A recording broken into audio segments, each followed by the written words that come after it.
오늘은 이 성령님이 주시는 많은 은사가 있는데 특별히 지금의 시대에는 믿음의 은사를 충만히 받아야 되지 않겠는가 그런 생각이 들어요. 많은 사람들이 또 많은 성도들이 나름 믿음 생활을 하고 있는데 지금은 불신의 시대잖아요. 불신의 시대에 있고 또 많은 사람이 예수를 믿는다고 하면서도 살아가면서 믿음을 잃어버리고 산 사람들이 굉장히 많은 것을 볼 수가 있습니다. 그래서 지금 이 시대는 우리에게 여러 은사가 있는데 그 중에는 또 믿음의 은사를 사모해야 되지 않겠는가. 아멘. 오직 의인은 믿음으로 말미암아 살리라 그랬거든요. 믿음 없으면 안 되잖아요. 그래서 우리가 믿음을 받고 믿음의 은사를 받고 믿음으로 충만하여 살아가는 것이 굉장히 중요해요. 그래서 우리가 오늘 이 시간에는 성령께서 우리에게 많은 그 은사를 나눠주기도 하시지만 특별하게 저와 여러분들에게 믿음의 은사를 부어주시는, 아멘, 믿음의 은사를 달라고 기도하는, 나에게 특별한 은사, 믿음의 큰 은사, 역사할 수 있는 그런 은사를 달라고 기도하는 그런 사모하는 자리가 되기를 축복합니다.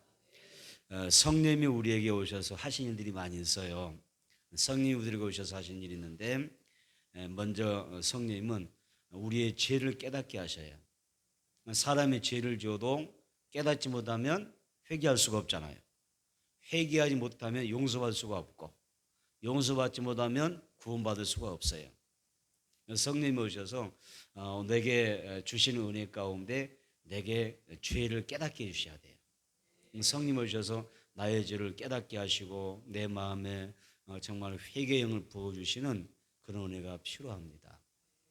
오늘도 주의 성령 오셔서 우리의 죄를 깨닫게 해주시는 그런 자리가 되기를 축복합니다. 그래서 기도하다가도 성령이 역사하시면 내 죄가 막 생각나거든요.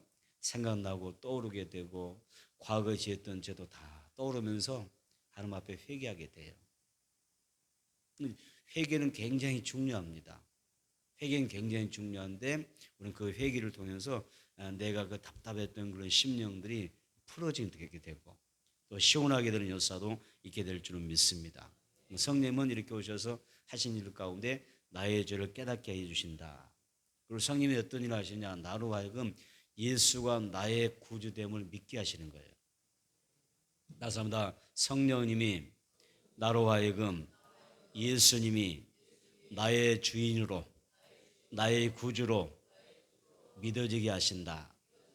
아멘. 성령이 도와주셔야 이 믿음 생활도 아주 소중하게 되는 것이고 예수님이 나의 주로 고백하는 그런 믿음의 삶이 될 수가 있어요. 이 모든 것이 성령이 하시는 거란 거예요. 성령이 하시던 일이란 거죠. 성령이 도와주셔야 예수님을 나의 주로 알고 깨닫고 나의 주로 고백할 수 있구나. 얼마나 소중해요. 성령님이 그런 일을 하셔요. 또 성령님께서 나의 모든 죄를 물리쳐 주시고 나로 하여금 그 시대에 정말 그 순결한 신부로 살아갈 수 있도록 돕는 역할을 하시는 분이셨어요. 또 성령님은 내게 오셔서 예수님의 십자가와 예수님의 부활을 증거해 주셔서 성령님은 예수님의 부활의 증인이거든요. 그 증인의 영이 오셔서 나로 하여금 내 안에 예수님의 십자가 사랑으로 채워주시고 그리고 부활을 소망하는 부활을 믿을 수 있는 그런 은혜로 허락해 주신 줄 믿습니다. 또 성령이 오셔야 내 신앙이 더욱 풍성해지는 것입니다. 또 신앙이 풍성해질 뿐만 아니라 우리는 이렇게 내 삶이 하나님의 은혜 가운데 살아갈 수가 있습니다. 또 성령이 오셔서 내게 어떠한 그 능력과 사명을 주셨을 때에 내가 예수님의 십자가를 전할 수가 있고 예수님의 부활을 증거할 수가 있어요. 우리가 지난 시간에 성령이 나타나셔서 성령의 능력 주셔야 우리가 담대하게 전도도 하고 복음도 전할 수 있다고 그러지 않았어요? 인간의 암담 말이나 인간의 어떤 지혜로운 말이나 우리가 어떤 철학적 이야기나 많은 그 지식과 지혜를 동원한다 할지라도 그러한 것이 사람을 변화시키고 구원시킬 수 없다 그 말이에요. 인본주의로 흘러가기 때문에 우리가 과연 그렇게 전도해서 그 사람이 교회를 나왔는데 그 사람이 변화되겠는가? 그 사람이 구원의 반대를 설 수 있겠는가? 미지수라는 이야기죠. 성령님이 오셔서 성령님께서 한 영혼을 붙잡아 주셔서 그 영혼을 이끌어 주셨을 때에 그가 온전한 믿음 있는 사람이 되고 또 온전한 그리스도의 사람으로 살아갈 수가 있더란 것입니다. 그래서 여러분의 그 삶에 성령님이 나타나시기를 원합니다. 다시 한번 성령님 나타나 주세요. 내 삶 속에 나타나 주세요. 내 신앙과 사역 가운데 직분 감당하는 가운데 성령님 나타나 주시옵소서. 능력으로 행하여 주옵소서. 아멘. 그것이 가장 중요한 거예요. 여러분 성령으로 승리하기 원합니다. 성령님 우리에게 이렇게 많은 오셔서 성령이 하시는 사역이 굉장히 많아요. 따져놓고 보면 우리가 성령으로 아니고는 되는 게 없어요. 내 개인의 신앙이 되는 게 없어요. 성령으로 아니하고는 우리의 모든 신앙이 하나님 앞에 인정받을 수가 없어요. 성령으로 아니하고는 우리가 예수님 앞에 나아가는 그 모든 신앙의 행위가 인정받을 수가 없어요. 얼마나 중요한 이야기입니까? 성령으로 여러분들의 삶이 유익되기를 축복합니다. 오늘 첫 번째, 왜 예수님께서 고난 당하셨을까? 여러분 예수님이 왜 고난 당하셨을까요? 예수님이 땅에 오셔서 이게 공생 사역하시고 이제 예수님 십자가에 못 박혀 죽으시잖아요. 종료주의를 거쳐서 이 고난 중환을 지내시는 가운데 그리고 나중에 금요일에는 십자가에 못 박혀서 예수님이 운명하시잖아요. 운명하시는데 예수님이 왜 이 고난 길을 선택하셨을까? 우리가 종료주의는 고난주의라고도 한다고 그랬죠. 종료주의는 고난주의라고 그래요. 그래서 때로는 교회가 종료주의라고도 하지만은 또 한편에는 고난주의라고 그래요. 왜? 예수님이 예루살렘성 입성한 순간 왕으로 입성하셨지만 예수님이 왜 오셨는가? 죽으러 오셨거든요.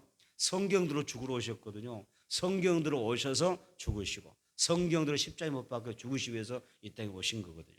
그러니까 예루살렘에 나귀 새끼를 타고 들어온 것도 죽으러 오시는 거거든요.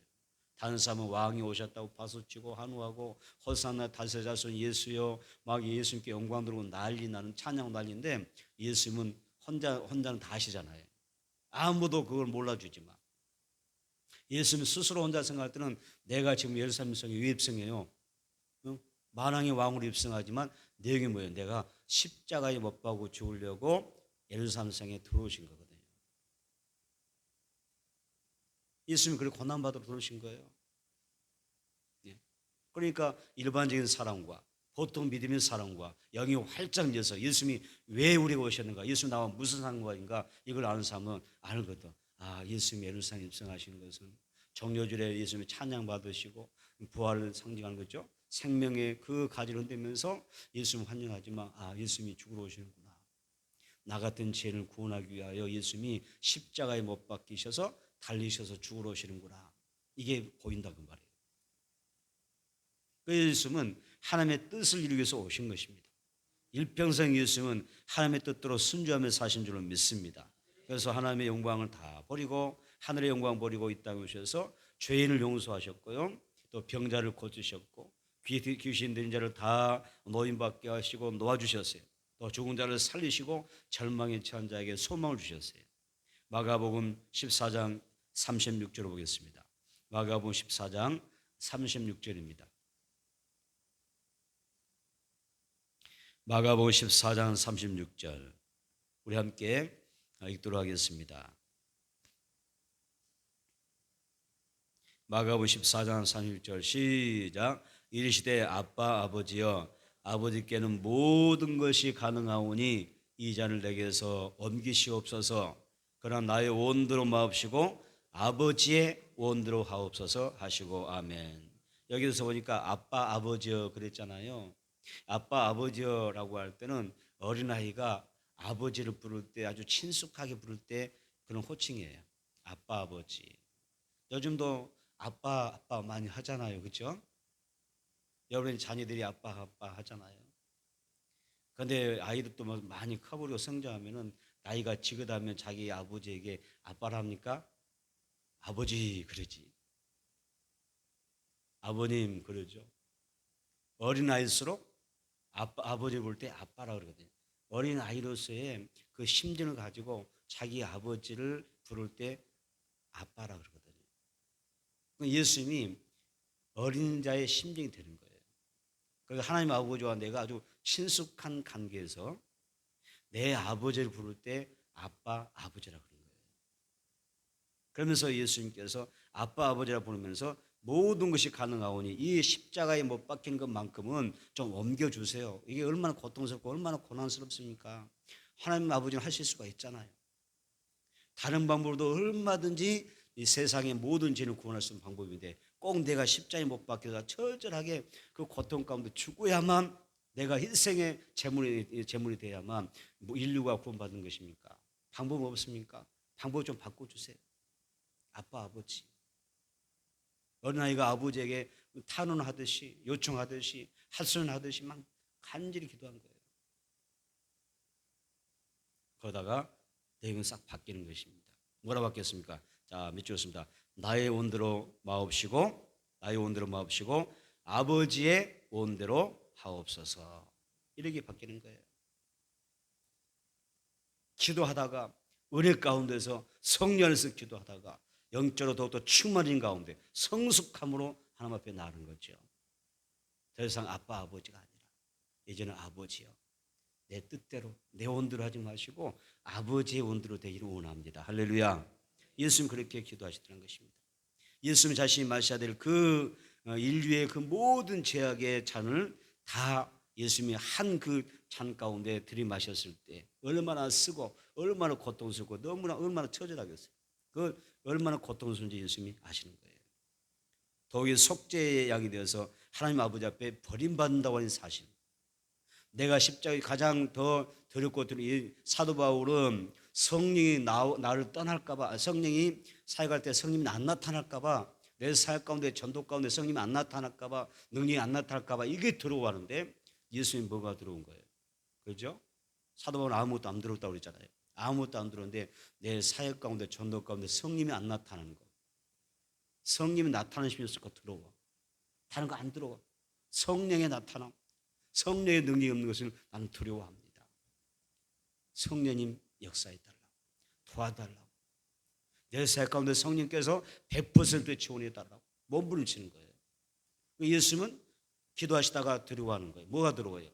다른 건 내가 모든 인류의 죄를 한 몸에 짊어지고 십자가에 못 박고 죽는 것은 내가 그렇게 내가 각오하고 고통 가운데 죽으면 상관이 없지만은 가장 무서운 게 뭐예요? 십자가에서 하나님 아버지를 또 버림받는 거예요. 버림받는 두려움이 있는 거예요. 예수님이 하나님의 아들이지만은 십자가에 못 박힌 그 순간만큼은 피 흘리는 그만큼 뭐예요? 인류의 죄를 담당하기 때문에 모든 이 가고오는 세대의 모든 인류의 죄를 한 몸에 지고 십자가에 못 박히기 때문에 그때는 무슨 몸이에요? 하나님 아버지 아들의 몸이 아니라 죄인을 대표하는 죄인의 몸이란 말이에요. 하나님은 예수님이 십자가에 못 박힐 때, 죄를 짊어지고 못 박힐 때 하나님이 예수를 외면하는 거예요. 버리는 거예요. 그게 더러운 겁니다. 그게 고통이죠, 예수님. 그래서 엘리 엘리 라마 사박다니, 나의 하나님 나의 하나님 어찌하여 나를 버리셨나이까. 십자에서 절규하시잖아요. 누구 때문에? 따라서 예수님은 나 때문에 하나님 아버지께 버림받으셨다, 버림받으신 적이 있다. 예, 이것이 귀한 거예요. 나 같은 죄인을 위해서 예수님이 십자가에 못 박혀주실 때 그 순간에는 어땠어요? 하나님 아버지께 버림받으셨구나. 그 고통에 힘들으셨구나. 이것이 내가 속죄양이 되어서 하나님 아버지 앞에 버림받아야 된다고 하는 것이 엄청난 예수님의 고통이었습니다. 그러나 예수님 뭐라고 하시죠? 그런 고통이 있을지라도 뭐라고 하십니까? 이 모든 것을 아시고도 하나님의 뜻에 전폭적으로 내가 순종하는 것입니다. 그래서 나의 온대로 하지 마옵시고 아버지의 온대로 하옵소서라고 기도했던 것입니다. 그리고 아버지의 뜻에 따라서 세상 죄를 다 짊어지시고 십자가에서 몸 찢고 피 흘려 죽으셨던 것입니다.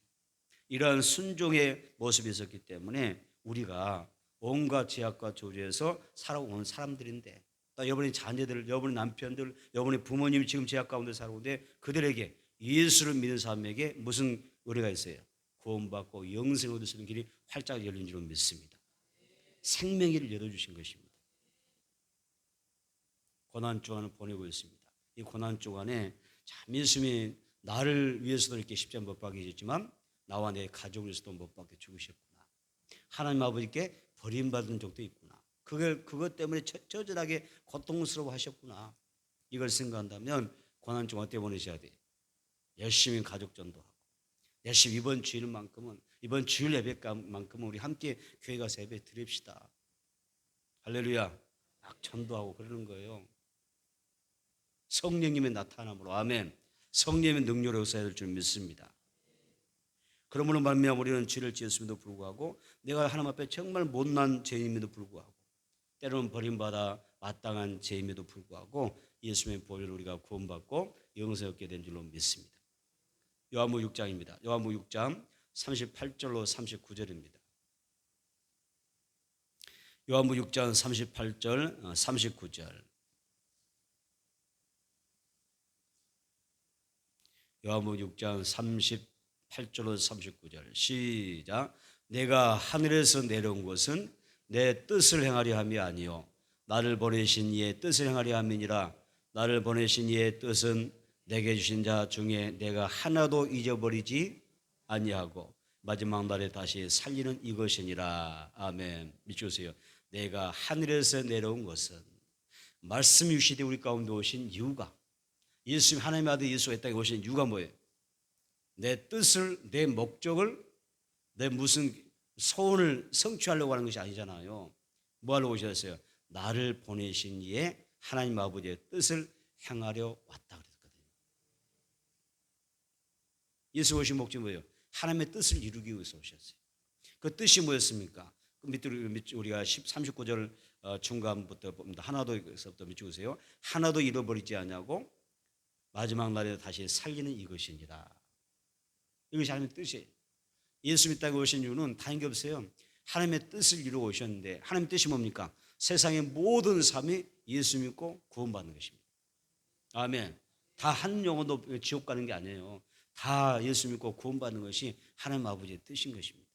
그 뜻을 이루기 위해서 예수님이 오셔서 이제 십자가에 못 박혀 죽으신다는 거죠.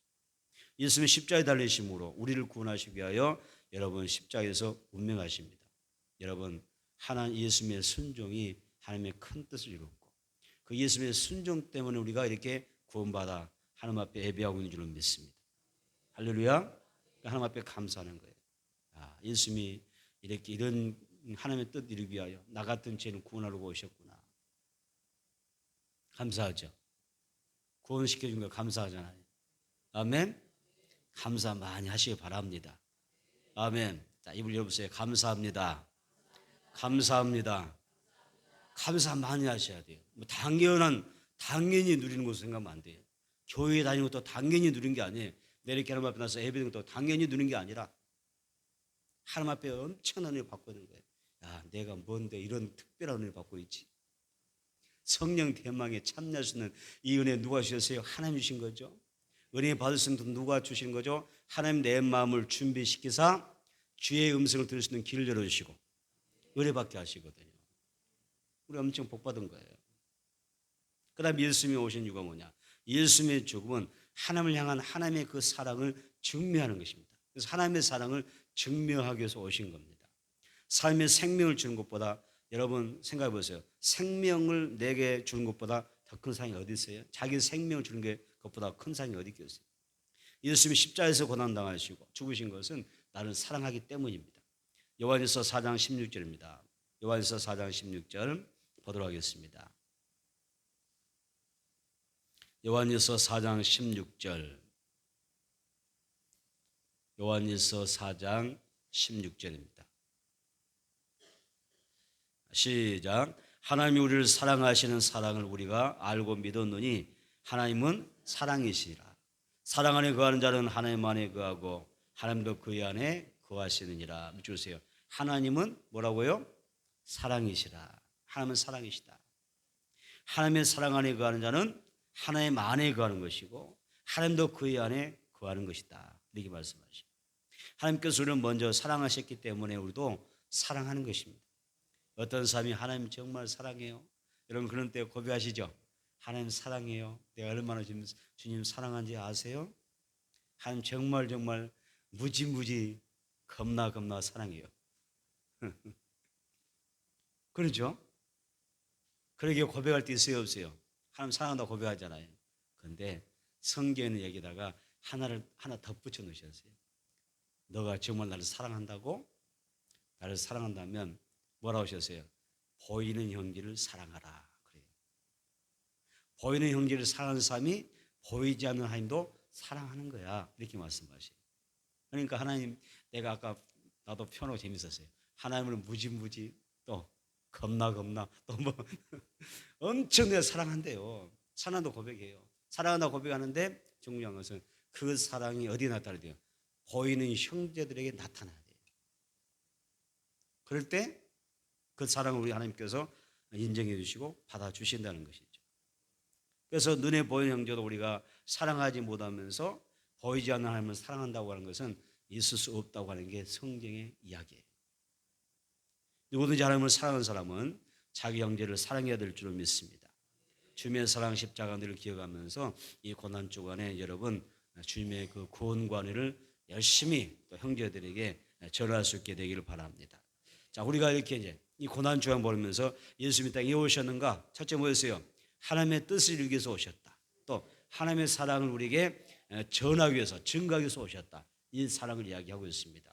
그래서 이 고난 주간에 이 사랑을 생각하면서 우리가 승리해야 될 줄 믿습니다. 자, 두 번째는 우리가 믿음의 은사를 생각해 봅니다. 자, 믿음이란 뭘까요?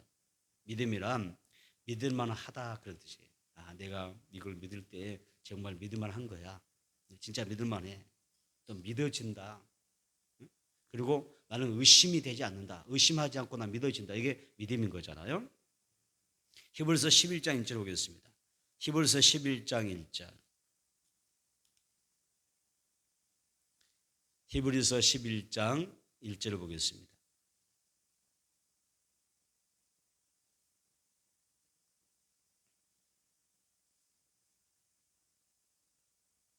시작. 믿음은 바라는 것들의 실상이요 보이지 않는 것들의 증거니. 아멘. 자, 믿음이란 무엇인가? 바라는 것들의 실상이라 하셨어요. 믿음이 무엇인가? 믿음이 무엇인가? 보이지 않는 것들의 증거라 하셨어요. 여러분, 예수님께서 우리에게 요구하시는 그 믿음의 분량이 어디까지일까요? 여러분은 내 믿음이 사람 내게 만약 믿음의 은사 주신다면 여기까지는 될 것 같아. 여기까지는 믿어질 것 같은데 더 이상은 좀 안 될 것 같아. 그런 거 있잖아요. 그죠?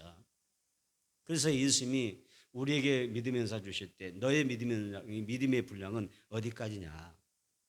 이렇게 말씀하는 거예요. 예수님이 풍랑이 일어날 때 제자들이 막 두려워하고 있을 때 두려워하면서 예수님에게 주님 풍랑이 일어요. 바람이 붑니다. 배가 금방 가라앉게 생겼어요. 파도에 가라앉게 생겼어요. 우리를 구원해 주세요. 예수님 뭐라 하셨어요? 뭐라 하셨어요? 믿음이 적은 자들. 믿음이 적은 자들아 어찌하여 무수하느냐? 너는 어찌하여 이렇게 믿음이 없느냐? 우리 현실적으로 생각해 보세요. 우리 배를 타고 좀 망망대해를 나가는데 갑자기 막 풍파가 막 파도가 엄청나게 배에 막 몰려오는 거예요. 그러면 배가 가라앉게 생겼어요. 그러면 현실이 더 중요합니까? 아니면 하나님이 먼저 찾아질까요? 눈에 보이는 게 더 클까요? 그 순간에는 어떤 위험한 순간에는 배가 금방 가라앉게 순간에는 우리는 뭐라고 할까요? 몸이 이제 진짜 죽었다. 이제 진짜 죽는가 보다. 차라리 스데반처럼 아버지여 내 영혼을 부탁하나이다. 이렇게 기도하는 게 더 쉬운 너무 정상적이지 않을까요? 그렇죠? 막상 죽음의 위험에 순간이온다면 정말 믿음의 삶은요 나도 모르게 튀어나오는 게 아버지 내 영혼 받아주세요. 그러거든요.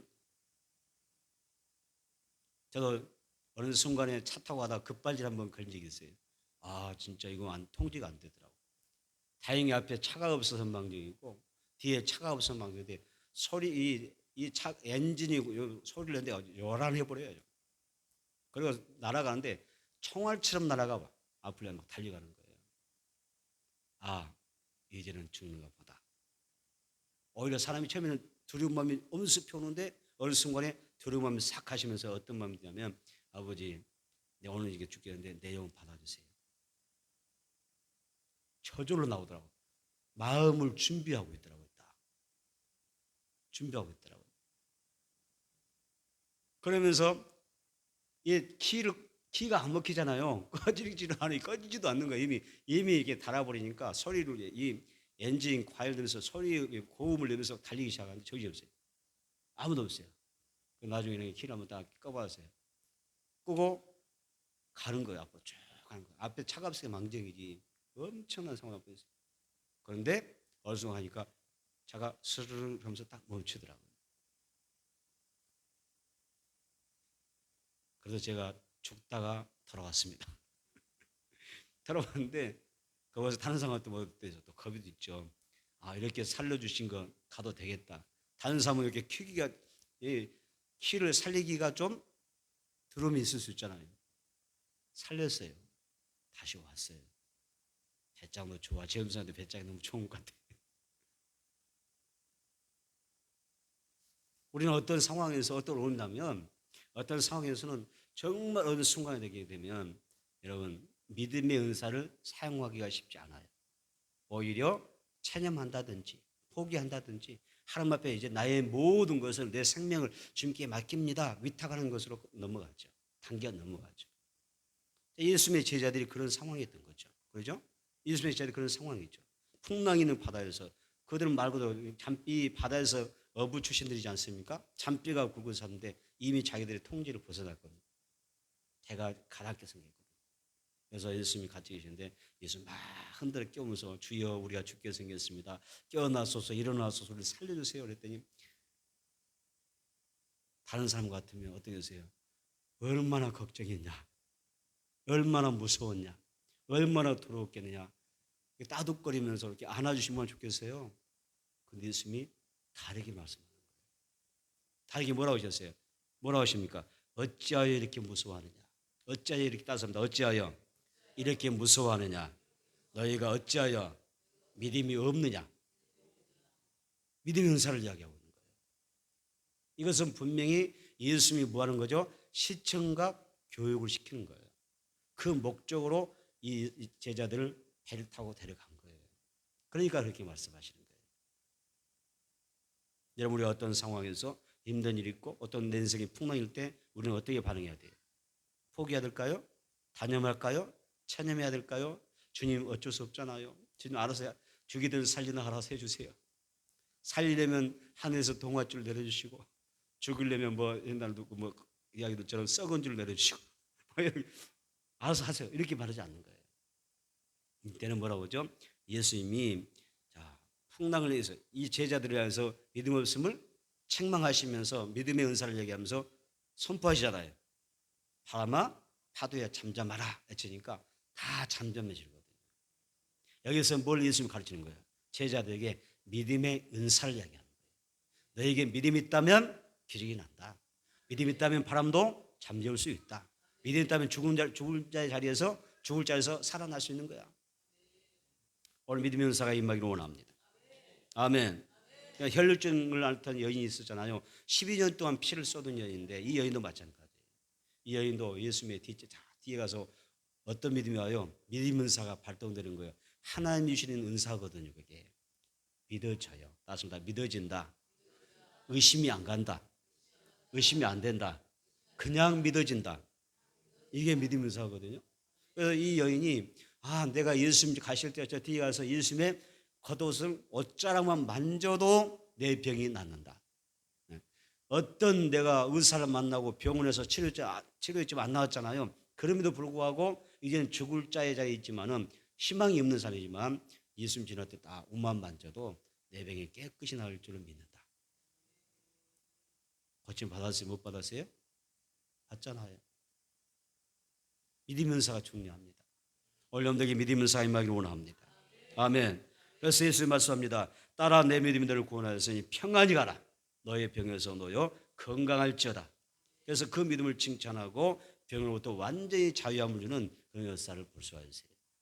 그래서 오늘 우리에게는 다른 게 문제가 아니라 믿음이 없는 게 문제예요. 주여 나의 믿음 없으면 도와주세요. 오늘 밤에는 성령님이 각자에게 필요에 따라서 뭘 나눠주세요? 믿음의 은사를 나눈다 했으니까 지금은 믿음의 은사가 있어야 돼요. 그렇잖아요. 다른 은사보다 가만 생각해 보면 진짜 믿음을 우리가 믿음으로 무장이 될 시대거든요. 믿음의 은사를 받아야 돼요. 나에게 믿음의 은사 달라고. 하나님 앞에 흔들리지 않는 믿음, 하나님 앞에 변함없는 믿음, 하나님 앞에 역사할 수 있는 믿음, 하나님의 능력을 끊을 수 있는 믿음, 성령이 나타날 수 있는 역사, 그러죠? 그런 믿음 갖게 해달라고. 그러게 기도해야 됩니다. 그래서 성령이 주시는 그 믿음의 은사를 받으면 여러분 기사와 표적이 나타나게 돼요. 그래서 성령의 역사에 나니까 기사와 표적이 많이 나타나더라는 거예요. 이런 기사가 뭡니까? 성경에서 말하는 기사가 뭐죠? 구름을 움직이는 거예요. 그 다음에 비도 오게 할 수 있고 비도 멈추게 하는 거예요. 이게 기사예요. 천체를 움직이는 것이 기사예요. 여호수아가 하늘에 그냥 해도 멈춰버리는 게 기사예요. 이건 기사라 그래요. 그래서 기상현상과 관계되는 그 모든 기적을 기사라 그럽니다. 그런데 성경에 이런 기사가 나타나고 있는 것입니다. 또 여러분 표적이라는 게 있습니다. 사람이 행할 수 없는 그런 한계를 넘어서는 또 하나님의 능력이 우리의 어떤 손에 잡히고 눈에 보이고 들려지는 그런 단계가 있더라는 것입니다. 믿음의 은사에 임하게 되면 깜짝 놀랄만한 일들이 생겨나더라는 것입니다. 우리도 많이 부족한 사람이지만 우리도 많은 믿음이 부족하지만 우리가 믿음의 은사를 구할 필요가 있습니다. 하나님 나를 사용해 달라고. 나에게 믿음의 은사를 주시면 그 믿음의 은사로 역사할 수가 있거든요. 다시 한번 믿음의 은사가 임하면 믿음으로 역사할 수 있다. 아멘. 믿음으로 행할 수 있다. 믿음대로 될 수가 있다. 이게 믿음의 은사거든요. 오늘은 믿음의 은사를 사모해야 될 줄 믿습니다. 세 번째는 작은 그런 겨자씨 속에서도 큰 나무가 나오더라는 것입니다. 작은 겨자씨는 여러분 성경에서는 예수님이 겨자씨를 어디 비유세요? 믿음으로 비유했거든요. 그러니까 작은 겨자씨가 분명히 내 믿음은 작은 겨자씨 하나과 같은 것이지만은 내가 믿음의 은사를 충만히 받게 되면 믿음이 뭐가 돼요? 큰 나무 건복이 되더라는 거예요. 여러분 아브라함 생각하시죠? 아브라함도 하나님 앞에 믿음의 은사를 받은 사람이에요. 그래서 성경에서 아브라함을 뭐라고 이야기합니까? 믿음의 조상이라 그랬잖아요. 원래 이 아브라함은 그렇게 믿음 좋은 사람도 아니고 또 특별한 사람도 아니었어요. 어쩌면 우리보다 더 못한 사람일 수 있어요. 왜? 우리는 그도 뭐 그렇게 처음 예수 믿기 전에도 그렇게 큰 우상 숭배했나요? 우상 숭배하신 분들? 점 많이 하셨나요? 점찍어 해주셨나요? 근데 이 아브라함 우리 묻지 않아요. 아주 우상을 섬기는 그 자기 고향이 우상 단지를 섬기는 곳이에요. 자기 아버지도 우상을 섬기는 그런 집안입니다. 근데 그런 우상을 섬기던 그런 우상을 섬기는 곳에서 그렇게 별 볼 일 없이 사는 사람이에요. 모든 적으로 볼 때 우리가 더 좋은 게 하나도 없어요. 그런데 그런 사람이 하나님 앞에 딱 부름받으니까 뭐가 돼요? 믿음의 조상이 되어 있는 거예요. 그 특별한 사람이 되는 것입니다. 또 하나님의 언약이 말씀 들었을 때 또 그런 하나님이 막 직접 오셔서 찾아오셔서 말씀하시는데도 여러분 사람 기분 나쁘게 픽픽거리면 기분 나쁘잖아요.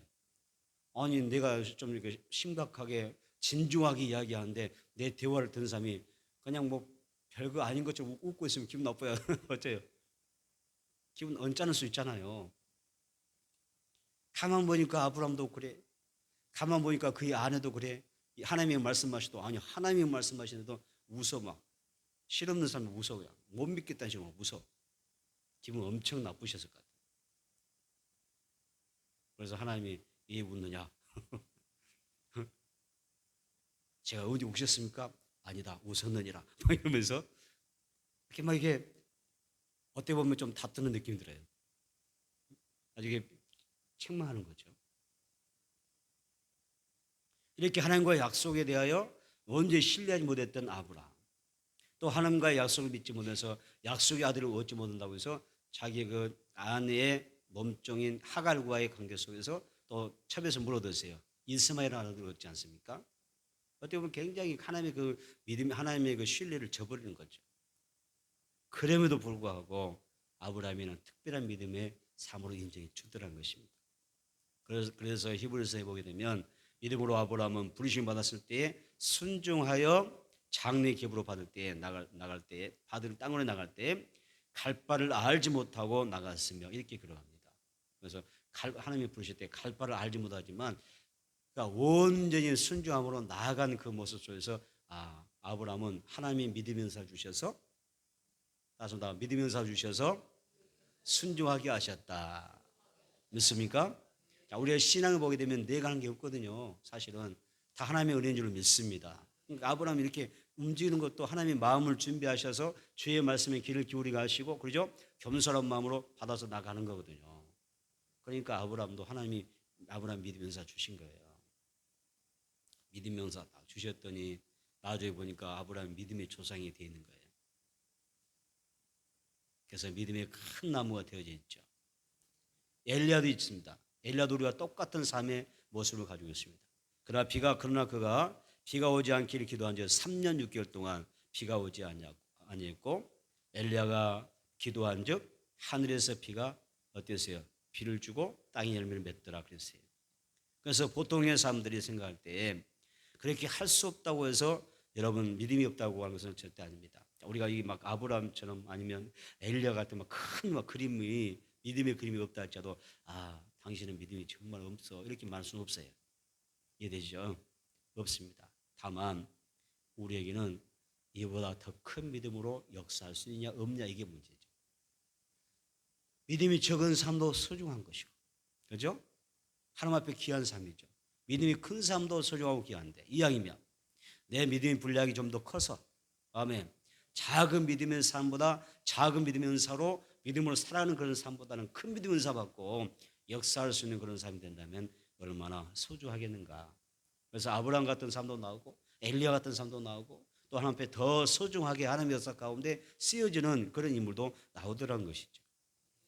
여러분 속에서 겨자씨만한 나의 믿음이 하늘 따숩다. 겨자씨만한 나의 믿음에 축복이 주셔서 큰 거목이 되게 하소서.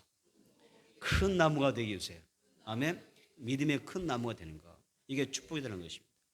또 바울도 믿음의 은사를 이야기합니다. 어떤 은사냐면 바울은 먼저 사랑에 대한 가치를 이야기했어요. 사랑이 얼마나 소중하냐. 믿음, 소망, 사랑 그 중에 뭐라 했어요? 제일은 사랑이다라고 이야기했는데 그때 여기서 바울이 어떤 이야기냐면 사람이 사랑장을 이야기하면서 산을 옮기는 만한 믿음이 있을지라도 사랑이 없으면 아무 소용이 없다 하고 있어요. 바울이 여기서 무슨 말 하고 있어요? 믿음, 소망, 사랑 그 중에 제일은 사랑이다. 그랬죠? 그리고 아무리 내가 큰 믿음이 산을 옮길 만한 것이 있다 할지라도 사랑이 없으면 아무것도 아니다 그랬잖아요. 그런데 여기서 바울이 하나를 건들고 하는 게 있어요. 뭐예요? 믿음의 은사를 이야기하는 거예요. 산을 옮기는 것도 뭐예요? 믿음의 은사더라는 거예요. 내 삶의 산을 옮길 또 은사다. 지금 우리 개인에게 있어서 각자가 어떤 산이 있잖아요. 어떤 사람은 내 몸이 불편하고 건강이 힘든 사람들은 집에 있는 사람은 그게 내 산이거든요. 믿음으로 이 산을 옮기는 거거든요. 아멘. 육신의 연약함과 질병 있는 분들은 오늘 밤에는 믿으면서 충만히 임해서 이것 어디로 옮겨야 돼요? 저 앞에 영상각에다 빠뜨려 버립시다. 아멘. 예수님으로 내게 있는 모든 질병은 저 영상강으로 옮겨져라. 빠뜨려 버리자고요. 산을 옮길 만한 믿음, 산을 옮기는 그 믿음, 그게 중요하다. 내 모든 삶에 산이 있지 않습니까? 그 짐들을 옮기는 것이 중요하다. 믿음의 은사라고 말할 수가 있습니다. 그래서 엘리야는 하나님이 주신 특별한 은사를 가지고 이런 것을 했고 바울도 마찬가지입니다. 산을 옮길 만한 그 믿음이 뭐라고 했어요? 바로 성령님께서 내게 주시는 믿음의 은사라는 것입니다. 예수님도 무화과나무 비해서 믿음의 은사를 말합니다. 무화과나무가 예수님이 무화과나무 실향하셔서 오셔서 무화과나무 열매 딱 먹으려고 하는데 와서 보니까 열매가 없는 거예요. 그때 예수님이 뭐라 하셨어요? 오늘 이후로는 너에게서 열매가 없으리라 그랬더니 딱 먹을 수 없을 것이다 이렇게 하겠더니 그 다음날 보았더니 어떻게 되세요? 아니 무화과나무가 뿌리째 말라 죽어버렸네. 그래서 제자들이 깜짝 놀랐더니 예수님이 뭐라 하시죠? 뭐라고 이야기하십니까? 이 그때 예수님 하신 말씀이 누구든지 이 산도로 들려서 저 바다에 던져오라 하면 뭐라고 했어요? 그대로 되리라. 이런 말씀하는 거예요. 이때도 예수님께서 하셨던 제자들에게 교육하고 싶었던 게 뭐냐? 신앙 교육이 뭐냐면 믿음의 은사를 이야기하는 거예요. 너에게 믿음만 있다면 산을 들어서 저 바다에 던져도 던져질 것이다 라는 이야기예요. 오늘 여러분들에게 지금 믿음의 은사가 필요해요. 여러분 아무 걱정하지 말고 주님 내가 믿음의 은사만 들어오면 그렇죠? 의심하지 않고 믿어지면 역사가 벌어지는 거예요. 이번에 가정의 역사 일어날 줄 믿습니다. 아멘. 자녀들 가운데 역사 일어날 거예요. 생활 현장에도 역사 일어날 거예요. 뭐가 힘드세요? 지금 뭐가 가장 걱정이세요?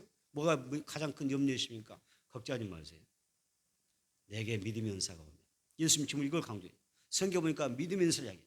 믿음만 있으면 산을 옮길 수 있지 않느냐, 산을 들어서 바다에 던질 수 있지 않느냐, 그죠? 믿음만 있으면 너의 모든 그 무거운 짐들을 어떻게 산을 갖다가 저 영상에 빠뜨릴 수 있지 않겠느냐, 이렇게 말씀하거든요.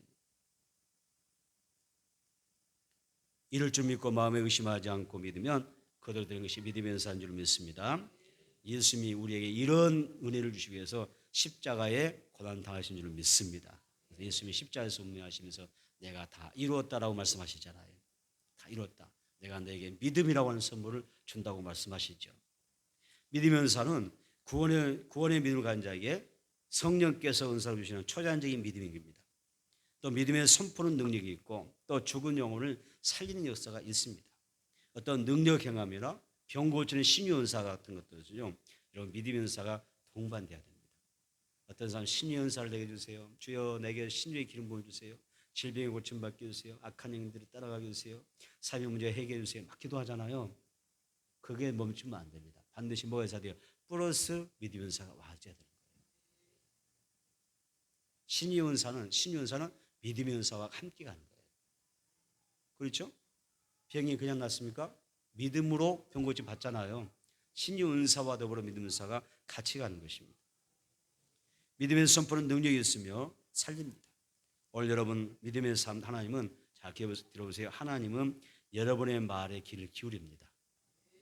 여러분이 입에서 나오는 새 방언의 귀를 기울입니다. 언어의 창조의 귀를 기울입니다. 그리고 너가 입을 열어서 예수님을 선포하면, 믿음을 선포하면 그때 하나님이 움직이시고 성령께서 역사하시는 것입니다. 이런 믿음의 은사를 받기를 바랍니다. 믿음의 은사로 기적의 삶이 되기를 바랍니다. 다시 한번 성령은 우리에게 믿음의 은사를 나눠주신다. 아멘. 오늘 그 은혜 받아야 돼요. 우리가 예수님이 벌떡 5개 물고기 2마리로 그죠? 잔디밭에 사람들 다 불러놓고 그 수많은 사람을 둘이 이렇게 딱 이렇게 둘러 앉혀놓고 나눠주셨잖아요. 나눠주신 것처럼 떡을 나누시고 생선을 나눠주는 것처럼 오늘도 마찬가지입니다. 내게 하나님 지금 여러분이 이제 앉았을 때 하나님이 나눠주시는 거예요. 성님 나눠주시는 거예요. 믿음의 은사를 나눠주는 거예요. 큰 믿음의 은사 받기를 원합니다. 아멘. 그래서 그 믿음의 은사를 이제는 나에게 적용해보고 내 가정에 적용하고 아멘. 우리 교회에 적용하는 겁니다. 시인하고 선포하는 것입니다. 그래서 믿음의 선포가 반드시 여러분의 가정 가운데 삶 가운데 그대로 될 줄 믿습니다. 예수님께 귀신 들리는 아들을 데리고 와서 고쳐달라고 예언하는 아버지가 있었어요. 아버지가 있었습니다. 그때 뭐라고 요청했어요? 내 아들 지금 귀신 들려서 너무 고통받습니다. 고쳐달라고 막 했거든요. 할 수 있거든요. 도와주세요. 할 수 있거든요. 귀신 쫓아내주세요. 그때 예수님 뭐라 하셨어요? 뭐라 하셨습니까? 잘 들어보세요. 할 수 있거든요. 무슨 말이냐? 믿는 자에게 능치 못할 일이 없느니라. 잘 들어보면 이 말씀 속에는요, 믿음 없음을 꾸짖고 있어요. 너가 나를 믿는 그 믿음 가운데 내가 내게 믿음의 은사를 주는데 믿음으로 어떻게 해요? 은사로 역사라는 거예요. 만약 우리가 하나님 앞에서 믿음 없음 꾸짖는 그 하나님 앞에서 믿음의 은사가 분명하고 내가 믿음의 은사로 나아가게 되면 그 믿음의 은사를 내 삶에 연관시켜 놓는다면 어떤 일이 벌어질까요? 여러분 나와 내 가정에 또 우리 교회에 이 믿음의 은사를 연관시켜 보세요. 반드시 여기에 놀라운 역사가 있게 될 것입니다. 그래서 내 믿음의 강구, 또 믿음의 고백, 시인하고 선포한 대로 그대로 되는 여사가 있게 될 거예요. 따라서 합니다. 반드시 그대로 된다. 그렇죠? 하나님의 나라와 의를 위하여 거룩한 하나님의 이름을 위하여서 시인하고 선포하면서 지금 받게 되었어요. 내가 욕심내고 내 정력을 구하여 내 사심을 채우기 위해서 그런 믿음의 은사가 발동될 수 없잖아요. 거룩함으로 우리가 믿음의 은사를 사모하고 하나님의 영광을 위해서 우리가 시인하고 선포하면 왜 하나님께서 지원해 주잖아요. 여러분, 우리에겐 반드시 좋은 일밖에 없어요. 그래서 반드시 우리에게 은사가 필요합니다. 교회를 추진하는 데 있어서도 믿음의 은사가 반드시 있어야 됩니다. 주일을 할 때, 교회 성장을 위해서 일할 때도 강력하게 밀고 나가야 됩니다. 그때 이때 믿음의 은사가 필요한 것이죠. 우리가 교회의 리더가 되어야 됩니다. 또 교회의 리더는 성님이 나누시는 그런 믿음의 은사를 받아야 됩니다. 교회는 여러 사람이 모인 곳이기 때문에 여러 사람들의 의견이 많이 있어요. 많이 있습니다. 항상 어느 우리가 공동체 안에도 그룹 안에서도 많은 이야기가 있고 의견들이 있습니다. 다 쫓아갈 수가 없어요. 자, 교회는 아주 특수한 것입니다. 예를 들어서 교회도 많이 민주주의가 됐잖아요. 다수결의 원칙이 교회 안에 들어오기도 합니다. 그렇죠? 회의할 때 우리 이렇게 합시다. 손 들어보세요. 손 내리세요. 이렇게 하면서 숫자로 결정이 많잖아요. 그것도 틀린 것도 아닌데 우리가 진짜 하나님의 뜻을 쫓아가려면 어쩌면 소수가 하나님 뜻에 합당할 수도 있거든요. 그래 안 그래요? 꼭 다수가 손들었다 해서 하나님의 뜻입니까? 아닐 수 있잖아요. 그렇죠? 그래서 우리는 이거 생각해야 돼요. 자, 우리가 어떤 의견들 때문에 주의를 제대로 하지 못하고 멈춰버릴 때가 많아요. 정지될 때가 많아요. 만약 어떤 의견, 어떤 주장들 때문에 어떤 다수결의 원칙에 의하여 우리가 주의를 할 수 없다면 어떻게 돼요? 그보다 더 큰 손해가 어디 있겠습니까? 그래서 우리는 교회에 이런 것이죠. 성령님이 우리에게 믿음의 은사를 주는 것이죠. 그래서 그 믿음의 은사를 따라 하는 것입니다. 함께 믿음의 은사를 받고 동력하고 함께 믿음의 은사로 협력하고 아멘. 같이 큰 믿음으로 믿음의 은사로 함께 나아가는 것이 가장 중요합니다. 그래야 하나님이 원하는 그런 교회가 되는 거예요. 교회가 민주주의가 되면 좋죠. 다수의 원칙에 따라서 우리가 좋은 의도로 잘 풀어가면 좋죠. 그러나 하나님의 뜻이 아닐 경우는 어떻게 할 거예요? 다수결의 결의가 하나님의 뜻이 아니면 어떻게 할 건데요? 그래서 가장 좋은 방법은 성령의 은사 가운데 믿으면서 충만한 소리가 믿음의 공동체 되고 아멘. 함께 믿음으로 역사하는 그런 아름다움이 필요하다는 것입니다. 세상 살아가면서 어려운 문제와 난간에 부딪히면 우리는 실망하거나 좌절하기가 쉽죠. 그러나 믿음의 은사가 있다면 어려움이 와도 시련이 와도 믿음을 가지고 앞으로 나갈 수가 있습니다. 여러분 정리하겠습니다. 우리에게는 지금 믿음의 은사가 필요합니다. 성령님께서 여러분들에게 믿음의 은사를 나눠줄 줄 믿습니다. 오늘 밤에는 나에게 믿음의 은사 달라고 기도하시고 주님 이왕이면 내가 지금 보잘것없는 정말 연약한 그런 겨자씨만한 작은 믿음인데 이 믿음의 은사를 내게 충만히 부으셔서 내가 하나님 나라에 쓰임받을 수 있도록 무슨 나무? 거목이 되게 해주세요. 믿음의 은사로 큰 믿음의 은사 받아서 믿음의 큰 거목으로 쓰임받게 해주세요. 나를 통하여 하나님 나라가 이루어지게 해주세요. 나를 통해서 교회가 부흥되게 해주세요. 나를 통해서 내 가족이 복음화되게 해주세요. 나에게 이 믿음의 은사가 필요합니다. 내가 입으로 시인하고 선포할 때는 100% 지원해 주세요. 하나님의 영광 받아주세요. 또 하다 보면 우리가 잘 될 일도 있고 못 될 일도 있어요. 그렇죠? 잘 될 수도 있고 못 될 수가 있어요. 일이 잘못되어도 잘 되어도 내가 하나님 앞에 영광 돌릴 수 있는 그런 믿음의 은사를 주세요. 성령이 주시는 믿음의 은사를 통하여 크고 놀라운 역사들이 오늘 우리에게 있어지기를 축복합니다.